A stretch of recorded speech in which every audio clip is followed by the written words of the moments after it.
الله الذي هدانا لهذا وما كنا لنهتدي لولا أن هدانا الله. وصلى الله على خير خلقه محمد وعلى آله وصحبه أجمعين. أما بعد، أولا نتقدم إلى الله سبحانه وتعالى بالشكر الجزيل والامتنان الكثير على أنه منحنا هذه الفرصة الغالية والمناسبة السعيدة، فنرحب أساتذتي المحترمين الذين حضروا هذه الحفلة فجزاهم الله جميعا وأحسن الجزاء.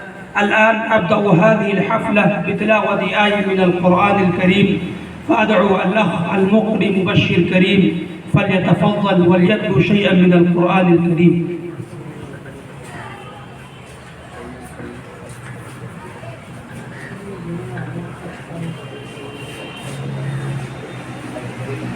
أعوذ بالله من الشيطان الرجيم.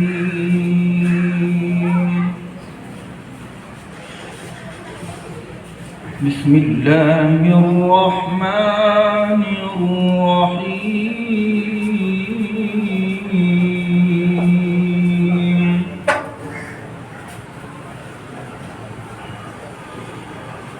أقم الصلاة لدلوك الشمس إلى غسق الليل وقرآن الفجر، إن قرآن الفجر كان مشهودا.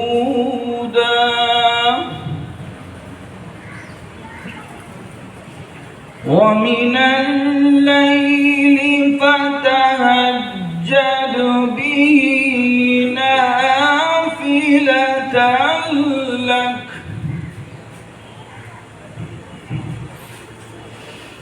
ومن الليل فتهجد به نافلة لك عسى أن يبعثك ربك مقاما محمودا.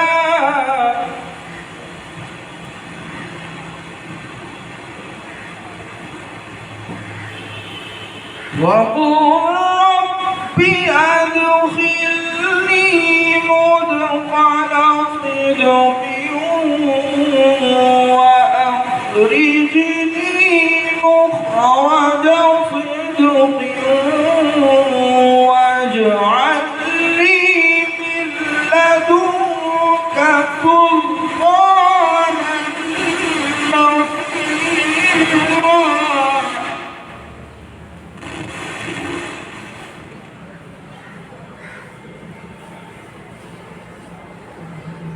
واجعل لي من لدنك سلطانا نصيرا. وقل جاء الحق وزهق الباطل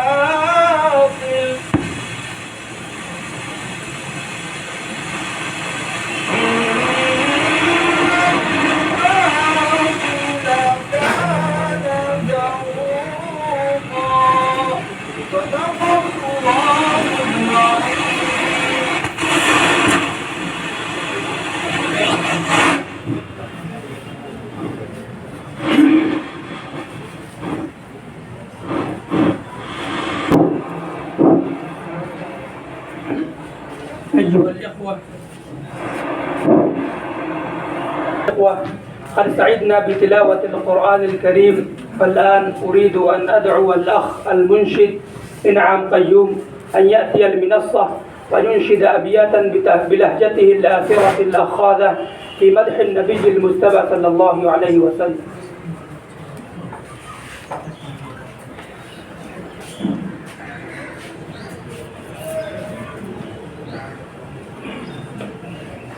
أيها السادة، أقدم أمامكم نبذة من قصيدة البردة لبوصيري.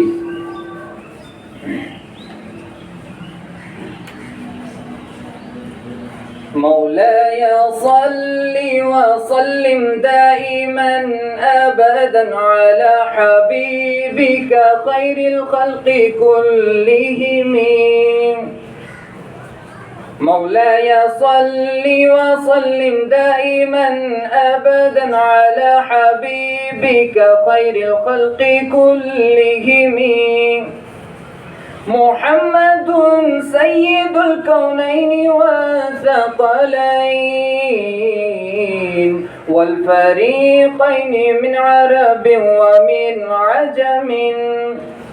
نبينا الأمير الناهي فلا أحد أبر في قول لا منه ولا نعم. مولاي صل وسلم دائما أبدا على حبيبك خير الخلق كلهم. هو الحبيب الذي ترجى شفاعته لكل هول من الأهوال مقتحمين. وانسب إلى ذاته ما شئت من شرف وانسب إلى قدره ما شئت من عظم. لما دعا الله داعين لطاعته بأكرم الرسل كنا أكرم الأمم. يا رب فاجعل وجهي غير منعكس لديك واجعل حسابي غير منخرم. مولاي صل وسلم دائما أبدا على حبيبك خير الخلق كلهم. مولاي صل وسلم دائما أبدا على حبيبك خير الخلق كلهم.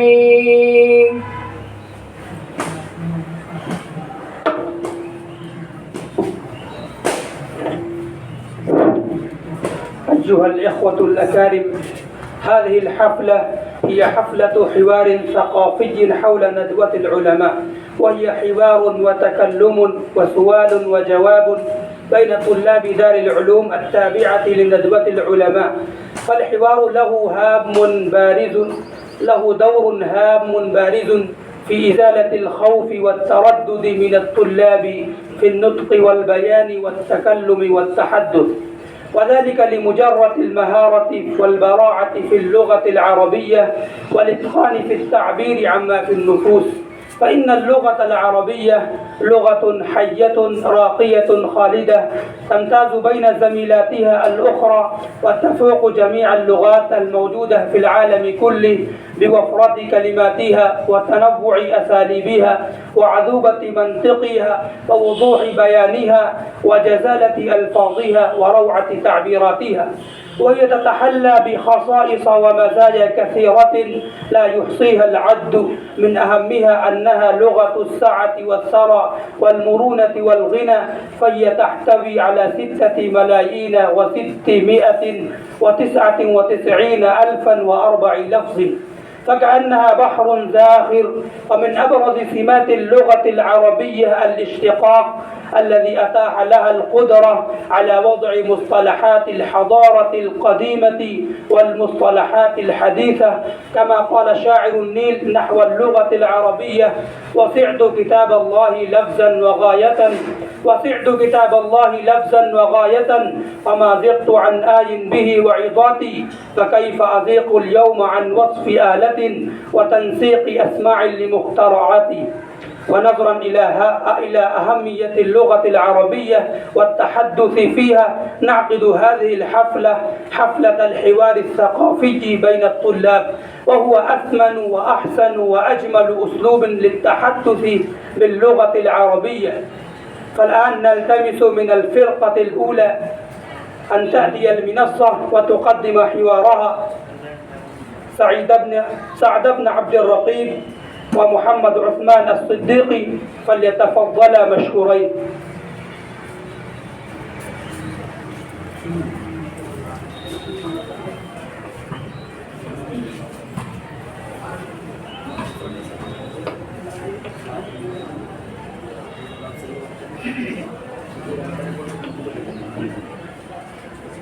السلام عليكم ورحمة الله وبركاته. قد سرنا لقاؤك أخي سعد. قد اجتمعنا هنا ما شاء الله أن نتكلم حول ندوة العلماء وتاريخها. أولا أوجه إليك السؤال، هذا سؤال مهم جدا: ما هي خلفية تأسيس ندوة العلماء؟ ألتمس منك أن تلقي ضوءا على هذا الموضوع. بسم الله الرحمن الرحيم. الحمد لله وكفى وسلام على عباده الذين اصطفى، وبعد.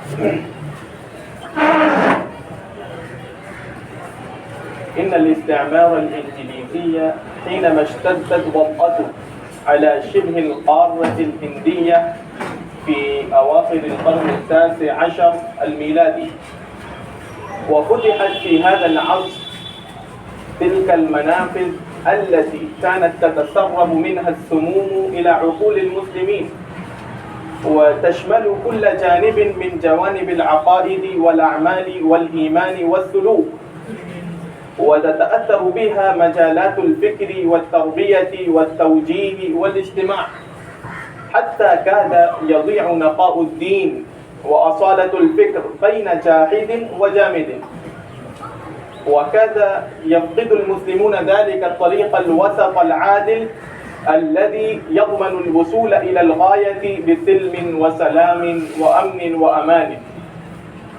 فاقتضت هذه الأوضاع الحرجة والظروف الحالقة حركة دعوية توجيهية فكرية دعوية إسلامية، فاجتمع العلماء الأعلام في مدينة كانبور، وبعدما تشاوروا وتباحثوا في ندوتهم الخاصة وصلوا إلى قرار بإنشاء جمعية عامة باسم ندوة العلماء، تهدف إلى إصلاح المناهج التعليمية ووضعها وضعا لائقا حسب حاجة الأمة الإسلامية، كما كانت تهدف إلى السعي لجمع كلمة المسلمين وتوحيد صفوفهم، وتهدف إلى خدمة الفكر الإسلامي. هذه هي الأهداف وهذه هي الغايات التي لتحقيقها ولإنجازها ندوة العلماء. الآن أوجه إليكم السؤال: ما هي حاجة ندوة العلماء في العصر الراهن؟ أحسنت يا أخي، أحسنت السؤال. هذا سؤال مهم جدا، لأن بعضهم يظنون أن حركة ندوة العلماء قد لعبت ما لعبت ولا حاجة لها في العصر الراهن. أجيب رادا عليهم: قد ذكرت خلفية تأسيس ندوة العلماء، إنها أنشئت لمقاومة الاستعمار الغربي الغاشم ومكيدتها. لولا أن رجالا من أهل العلم والبصيرة الذين قاوموا مكايد الأعداء لم نكن لنا أن نفهم الإسلام جيدا.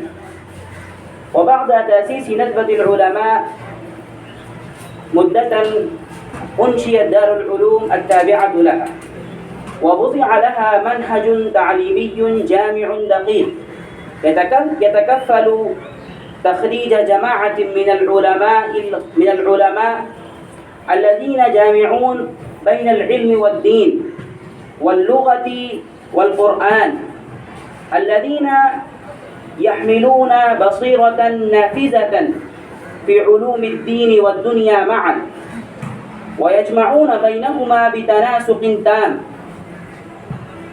لذلك ندوة العلماء أصبحت حاجة الزمن الذي فيه حمل لواءها علماؤها الكبار، وحاجة الزمن التي تلته، بل وحاجة كل عصر وجيل، لأنها قامت على الفكرة الإسلامية الأصيلة، الفكرة النيرة التي تتكفل بناء المجتمع الإسلامي الذي يسود فيه السلم والسلام والأمن والأمان، ويهيمن عليه إيمان بالله ورسوله صلى الله عليه وسلم. تستطيع هذا من سعادة حظنا أن نتعلم في دار العلوم التابعة لندوة العلماء، التي تستطيع بميزاتها البارزة وخصائصه العظيمة الذي أن تلعب في العصر الراهن، في العصر الذي نعيش فيه، دورا هاما مهما جدا. كيف؟ في ملء الفراغ، فراغ العقل والواعي، فراغ الحماس الديني، فراغ الشجاعة الإيماني، فراغ الدعوة إلى الله والقيادة الشاملة. إن فكرة ندوة العلماء لو نالت بعض العناية من رجال أهل الغيرة الدينية والفكرة والعاملين في العالم الإسلامي الغربي، فإن ذلك يمهد الطريق إلى بعث إسلامي كبير. وهل يجيب العالم الإسلامي إلى هذه الدعوة؟ نتمنى أن يلبي العالم الإسلامي إلى هذه الدعوة العالمية الإسلامية كي نعيد المجد الغابر. أخي سعد، هناك سؤال آخر. كما تعلم ندوة العلماء وفكرتها وحركتها يجب أن يكون رجال وأفراد بارزون مثلوا ندوة العلماء ويذهب بها إلى أقصى العالم. من فضلك أخبرني ما هي أسماؤهم الجليلة ومن هم؟ تفضل. لا شك في ذلك أن ندوة العلماء تلعب دورا هاما في إعداد جيل مطلع على تقلبات الزمان ومقتضيات العصر، وأنجبت عددا هائلا من العلماء الربانيين والدعاة المخلصين إلى الله تعالى، الذين قاموا بخدمة الدين، الذين جمعوا بين العلم والعمل، بين القديم الصالح والجديد النافع. وفي مقدمتهم في الدفعة الأولى مثل الشيخ العلامة السيد سليمان الندوي رحمه الله تعالى، وفي الدفعات الأخرى مثل المفكر الإسلامي الشيخ أبي الحسن علي الحسني الندوي رحمه الله تعالى، وفقيد الدعوة الإسلامية محمد الحسني الندوي رحمه الله تعالى، والشيخ محمد واضح رشيد الحسني الندوي، والشيخ عبد الباري الندوي، والشيخ مسعود عالم الندوي، وأمثالهم من العلماء المرموقين المعدودين الذين حملوا الدعوة الإسلامية وقاموا بخدمة الدين، الذين قاموا بنشر الإسلام في أنحاء العالم كله. وحق لي أن أنشد قول الشاعر في هذا الصدد: أولئك آبائي فجئني بمثلهم إذا جمعتنا يا جرير المجامع. قد صدقت يا أخي، نعم إنهم آبائي، لم يستطع الزمان أن يجيء بمثلها، وأحمد الله تعالى على هذه النعم، وأشكر الله سبحانه وتعالى، وإن شاء الله سنلتقي في المستقبل إن شاء الله.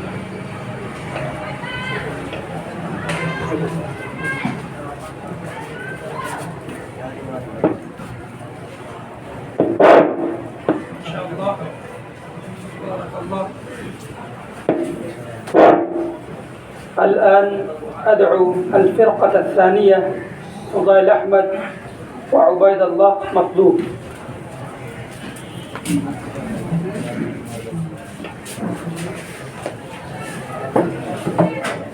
السلام عليكم ورحمة الله وبركاته. هذه محادثة قصيرة بين طالب قديم وطالب جديد لقي عند دفتر الاهتمام، فإليكم هذا الحوار. السلام عليكم ورحمة الله وبركاته. كيف أنت يا أخي؟ وعليكم السلام ورحمة الله وبركاته. أنا بخير، وكيف أنت؟ الحمد لله. إني جديد في هذه الجامعة. أنت قديم؟ نعم، إني قديم. ما شاء الله.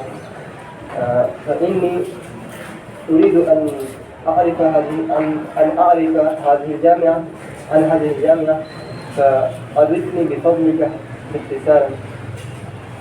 أخي، هذه الجامعة ليست بجامعة فحسب، فندوة العلماء حركة دعوية تربوية ومؤسسة تعليمية فكرية، وهي تعبير عن ثورة على الحضارة الغربية والمناهج المادية.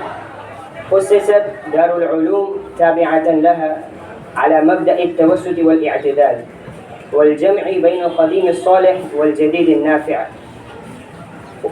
يعني هذه ندوة العلماء أسست لجمع بين القديم الصالح والجديد النافع، وبين الدين الخالد الذي لا يتغير، وبين العلم الذي يتغير ويتطور ويتقدم. قامت من أول يومها على الإيمان بأن العلوم الإسلامية علوم حية نامية، وأن منهاج الدراسة هي خاضع لناموس التجدد والتغير. ما شاء الله. ما هذه الأبنية التي أرى حول المسجد؟ هذه أروقة لدار العلوم. سبحان الله. كم رواقا في هذه الجامعة؟ توجد 11 رواقا. سبحان الله. كم كتبا في دار العلوم؟ توجد حوالي 300,000 كتاب. أخي، سمعت أن عدة من الصحف العربية، من الصحف العربية تصدر من ندوة العلماء، فأنت تعرف أسماءها؟ نعم، عدة من الصحف العربية تصدر من ندوة العلماء، منها الضياء والبعث الإسلامي والرائد. أخي، سمعت أن أحدا من متخرجي هذه الدار نال جائزة الفيصل. نعم، ولكن ليس بواحد بل 2. أحدهما السيد أبو الحسن علي الحسني الندوي، والآخر الدكتور أحمد علي الندوي. أنت تعرف شيئا عن ندوة العلماء؟ نعم. إني قرأت عن مجمع الإسلامي العلمي ورابطة الأدب الإسلامي العالمية. فماذا تعرف عن رابطة الأدب الإسلامي العالمية؟ رابطة الأدب الإسلامي العالمية منظمة أدبية إسلامية عالمية تأسست في عام 400 من الهجري. تجمع أدباء الإسلام من مغارب الأرض ومشارقها، من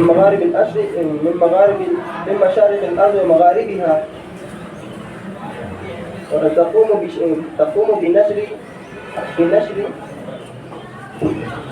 تقوم بنشر يعني إنها تقوم بنشر دواوينهم ورواياتهم وأعمالهم الفكرية والعملية.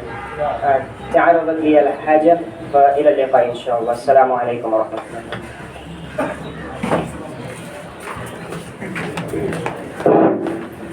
وبعد هذه الفرقة أدعو الفرقة الثالثة ظهير أحمد ومزمل حسين، فليتفضل مشكورين.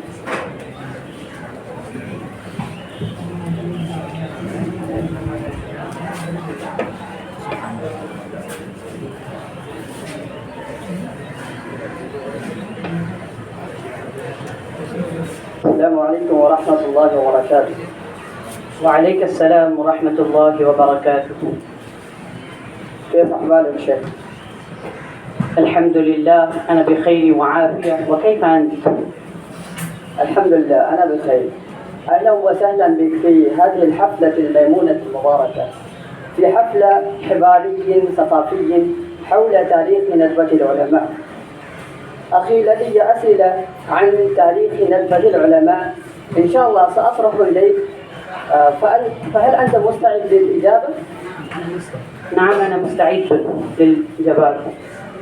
أحسنت. الجواب الأول: ما هو النادي العربي؟ السؤال الأول: ما هو النادي العربي؟ نعم، أحسن سؤال. إن النادي العربي هو منصة التدريب على الطلبة على البيانة والخطابة والتحرير والكتابة.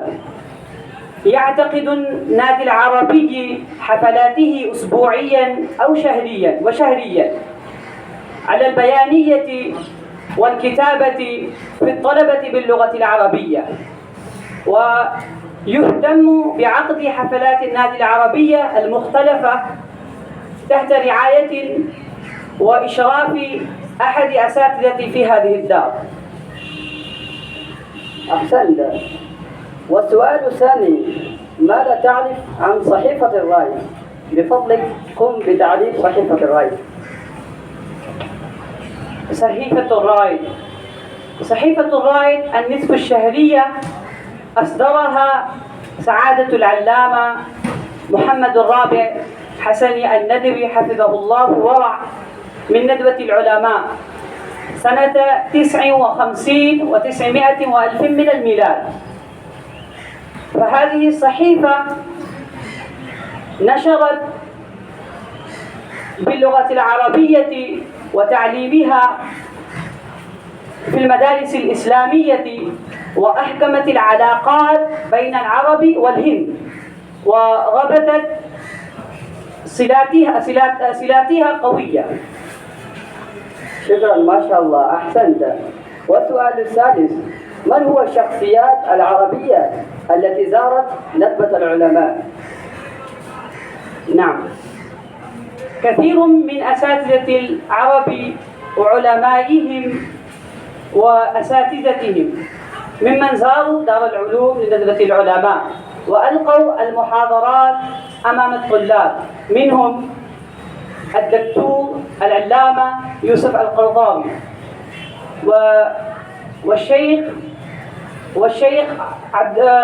يوسف المطاع والأستاذ علي الطنطاوي والدكتور نور الدين عطر نائب رئيسي بقسم الحديث من سوريا، وغيرهم من الأدباء الذين زاروا دار العلوم لندوة العلماء. سؤال لك يا أخي. السؤال الأول لك: ما هي حركة دار العلوم؟ شكرا. إن حركة ندوة العلماء هي حركة فكرية تعليمية توجيهية إصلاحية، وهي جمعية إسلامية أهلية عامة. وكان من وراء تأسيس هذه المؤسسة أربع نقاط. الأول: إعداد جيل جديد مطلع على متطلبات الزمان ومقتضيات الزمان. ثانيا: إعداد نصاب جديد يستوفي متطلبات الزمان بعيد عن المنطق والفلسفة. ثالثا: إزالة النزاع الداخلي بين المذاهب الفقهية. والرابع: نشر الإسلام في أرجاء المعمورة.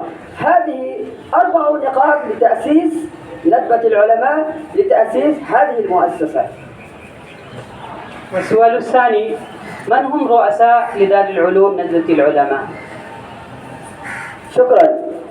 الأول: السيد محمد المنغيري، والثاني الشيخ خليل أحمد السهرنفوري، ومسيح الزمن الشاه جهارفوري، والعلامة عبد الحي الحسني الندوي، والشيخ الأمير السيد علي حسن خان، والدكتور الشيخ عبد العلي الحسني الندوي، والشيخ الفاضل أبو الحسن علي الحسني الندوي، وسماحة الشيخ السيد محمد الرابع الحسني الندوي. والسؤال الأخير لك، من هو رئيس الحالي وما هي كتب المهمة؟ أحسنت، سؤال جيد جدا. الرئيس الحالي السيد محمد الرابع الحسني الندوي قد تألف كتبا كثيرا عديدا، منها بالعربية والأردية أيضا، منها رسائل الأعلام باللغة العربية، وهكذا منشورات، والأدب العربي بين عرض ونقد، وتأملات في القرآن الكريم. هذه كتبه القيمة المهمة، وهناك كتب أخرى لكن هناك ليس لي أن أعدد. ما شاء الله. السلام عليكم. وعليكم السلام.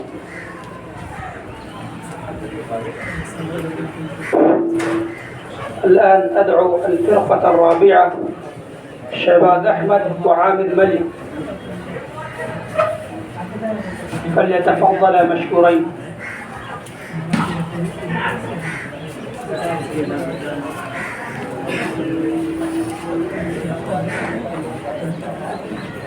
السلام عليكم يا أخي. وعليكم السلام ورحمة الله وبركاته. كيف بكم؟ أنا بخير وأنت؟ الحمد لله طيب. قبل أن نبدأ حوارنا وأن ندخل في صلب الموضوع، نريد أن نشكر أعضاء النادي العربي الذين عقدوا هذه الحفلة المسماة بأمسية أدبية للنطق والحوار. وأخي عمر، أنت قد تتعلم في هذه الدار منذ سنوات، وأنت تعرف متى تأسست ندوة العلماء. وسؤالي لك الأول، أخبرني كم سنة مرت على تأسيس ندوة العلماء؟ تفضل. نعم، كما أتذكر مرت على هذه الدار الحبيبة 33 و100 عام ونحو أعتقد، لكن خلال هذه الفترة أنجبت كثير من العلماء وكبار من العلماء، ومنه السيد سليمان الندوي. هل تعرف عنه شيئا ما؟ شكرا، أحسنت السؤال. إنك قد سألت عن العلامة السيد سليمان الندوي رحمه الله تبارك وتعالى. إن السيد سليمان الندوي كان عالما بارعا، مؤرخا محققا، أديبا ماهرا، وإنه كان من أبرز أبناء ندوة العلماء، وإنه كان من أفخر أبناء ندوة العلماء، كما لا نزال نسمع كل يوم. وإنه كان من أبرز تلاميذ العلامة شبلي النعماني. إن العلامة سيد سليمان الندوي ولد في ولاية بهار، وتلقى الدراسات الابتدائية في قريته، وبعد ذلك انتقل إلى مدينة لخنو، والتحق بدار العلوم لندوة العلماء، وتخرج من هذه الدار. وبعدما تخرج أبلى بلاء حسنا جليلا، وقام بواجبات الدين، وألف وصنف العديد من الكتب ومن أبرز كتبه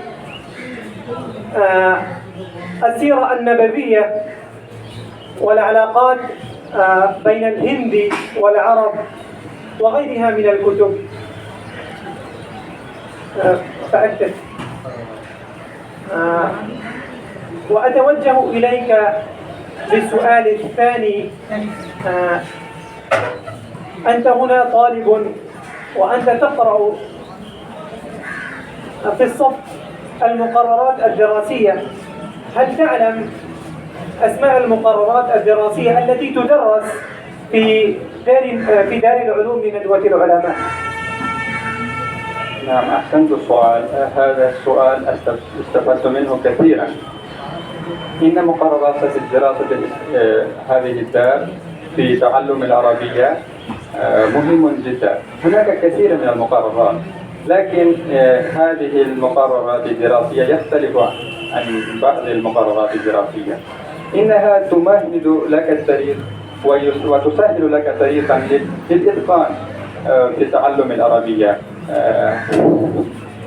وبهذه المقررات قرأ هذه الكتب وألف كتابا ما تسبب في علو سمعه، وهو كتاب ماذا خسر العالم في حكاية المسلمين. هل تعلم عنه شيئا ما؟ لقد أحسنت السؤال وأخذت منه. لقد سألت عني عن الكتاب ماذا خسر العالم من خطاط المسلمين. إن الكتاب ماذا خسر العالم من خطاط المسلمين الذي ألفه الإمام الندوي سيد أبو الحسن علي الحسني الندوي رحمه الله تبارك وتعالى. وإن هذا الكتاب قد يشتمل على 5 أبواب، ولكل باب فصول عدة فصول. وإن هذا الكتاب يتحدث عن الجاهلية، عن دور الجاهلية وعن الدور الإسلام في العهد الإسلامي. ويتحدث هذا الكتاب عن أوروبا وفكر الغرب. ويتحدث هذا الكتاب أيضا لماذا انحط المسلمون ولو أنهم حكموا العالم أجمع بأنحاء العالم. لماذا انحط المسلمون وما أسباب انحطاط المسلمين في العالم؟ لماذا هذا الكتاب؟ وهذا الكتاب ماذا خسر العالم من انحطاط المسلمين الذي ألفه الإمام الندوي. والسؤال الثالث لك، إن الإمام الندوي قد نال جائزة كبيرة، هل تعرف اسمه؟ نعم، إنه الجائزة الملك فيصل، ولكن لا أتذكر في أي سنة نال هذه الجائزة، لكن عندما سأتذكر سأخبرك به إن شاء الله. سأكتب في هذه السؤال والحوار. جزاكم الله خيرا.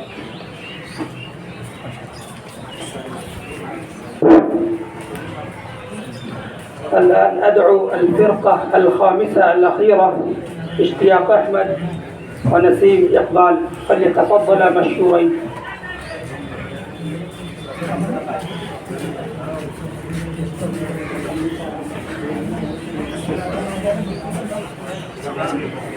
السلام عليكم ورحمة الله وبركاته.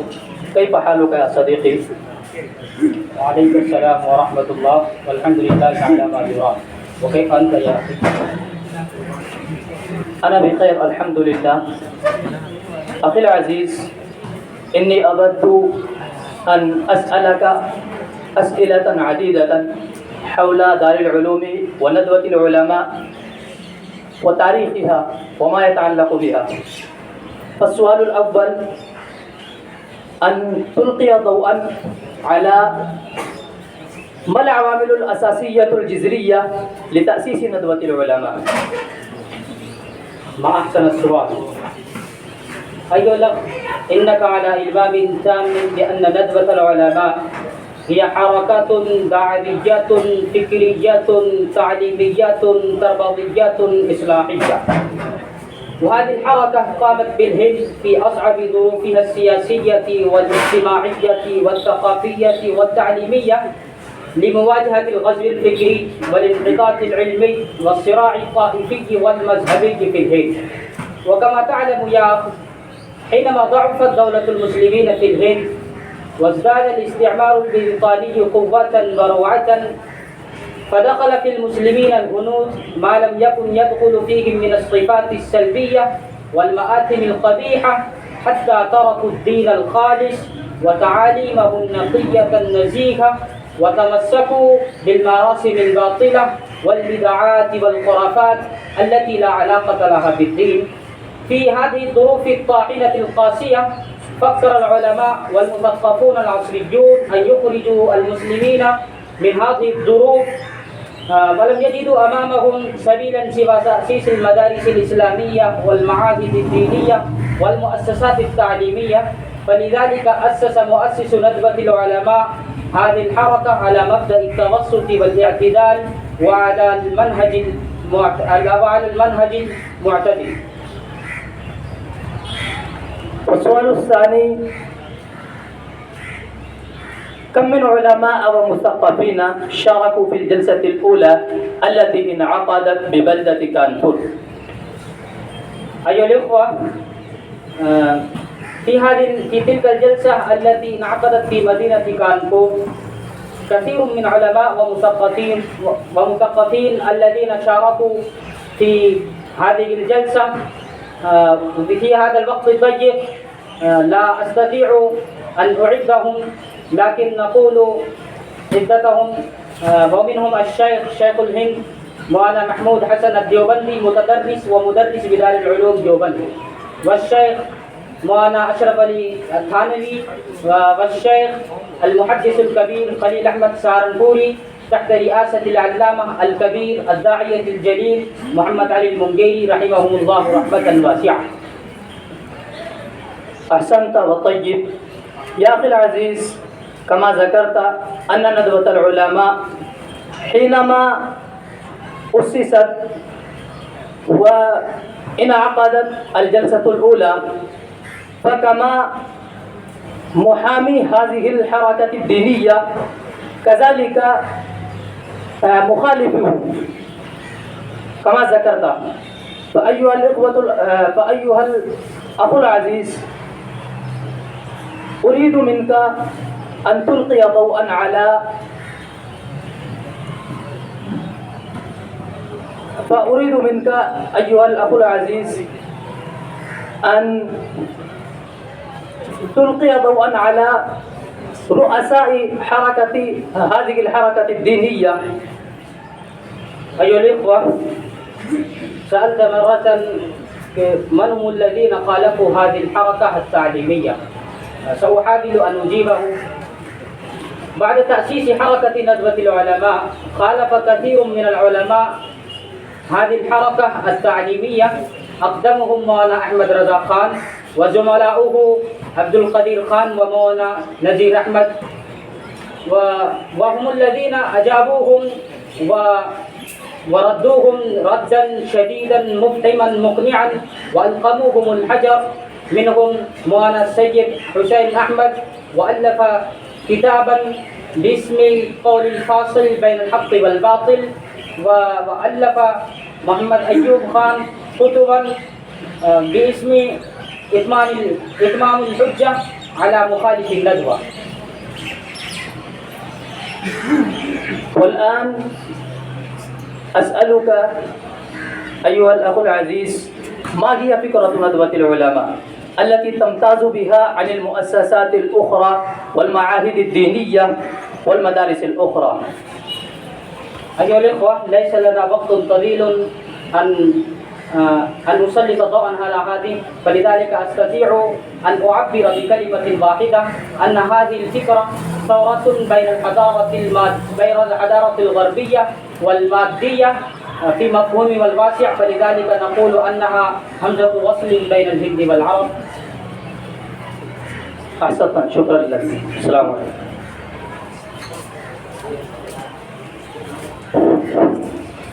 أيها الإخوة، قد انتهت سلسلة تقديم الحوار، فالآن نلتمس من سعادة رئيس الحفلة فضيلة الشيخ الأستاذ مولانا الدكتور نذير أحمد الندوي حفظه الله ورعاه أن يتحفنا بكلماته النافعة وتوجيهاته الرشيدة التي تكون لنا زادا في رحلتنا العلمية.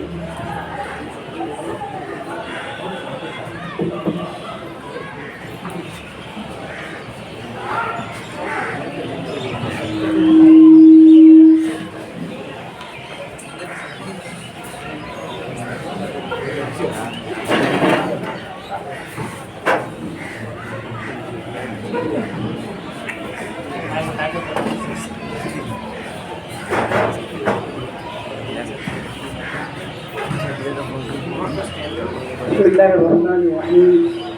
الحمد لله رب العالمين، والصلاة والسلام على سيد الأنبياء والمرسلين سيدنا محمد وعلى آله وصحبه أجمعين. أما بعد، إنني أشكر المسؤولين عن النادي العربي على أنهم أتاحوا لكم ولنا فرصة سانحة للاطلاع على حركة ندوة العلماء وأهدافها وإنجازاتها ومشاريعها. فلابد للطلاب الدارسين في هذه الدار العزيزة أن يطلعوا على نوايا مؤسسيها ومنادها، لأن كثيرا من الطلاب لا يعرفون عن هذه الحركة شيئا، وهم لا يفرقون بين ندوة العلماء وبين دار العلوم، فأحيانا يطلقون كلمة دار العلوم بدلا من ندوة العلماء، مع أن ندوة العلماء حركة وأقيمت أو أنشئت دار العلوم التابعة لها تحقيقا لأغراضها، فلابد للطلاب أن يفرقوا بينهما. فهذه الدار التي ندرس فيها هي دار تابعة لفكرة ندوة العلماء، فلابد أن تعرفوا عن هذه الحركة ما تحتاجون إليه حتى إذا سئلتم وحتى إذا وجهت إليكم أسئلة عن هذه الحركة العلمية والفكرية والدعوية استطعتم أن تخبروا السائلين عما يسألونكم. فيجب عليكم أيها الطلاب الأعزاء أن تدرسوا تاريخ ندوة العلماء دراسة واعية حتى تكونوا مطلعين على أهداف إنشاء هذه الندوة الفكرية العلمية والدعوية والتربوية والثقافية. فإن هذه الحركة مثلت دورا كبيرا في إصلاح المجتمع وإصلاح المقرر الدراسي، وكذلك إنها حاولت محاولة موفقة للجمع بين مختلف المذاهب الفقهية. فهذه الندوة موفقة وأصحابها أيضا موفقون، إذ قاموا بالجمع بين الجديد النافع والحديث والفريق الجديد النافع هذا القديم الصالح. فهذه الميزة التي تمتاز بها ندوة العلماء. وهناك ميزة أخرى وهي ميزة التوسط والاعتدال، فلا بد أن نكون متزنين، لا بد أن نكون معتدلين، ولا نكون غالين، ولا نكون مفرطين أو مفرطين. فهذه هي الدعوة الأساسية التي تدعونا إليها ندوة العلماء، ويجب علينا أن نكون متسمين بهذه السمة البارزة التي دعت إليها ندوة العلماء. وبهذه الكلمة القصيرة أنهي كلمتي، وأدعو الله لكم بالتوفيق والنجاح، وأشكر المسؤولين عن النادي العربي على عقد هذه الحفلة العلمية والثقافية. والسلام عليكم ورحمة الله وبركاته.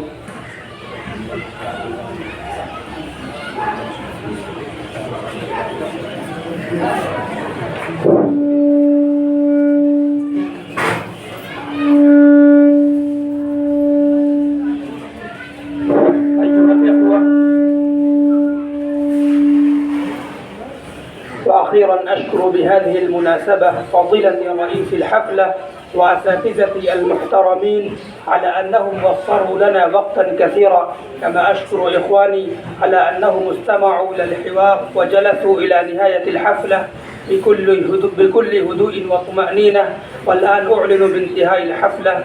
سبحان الله.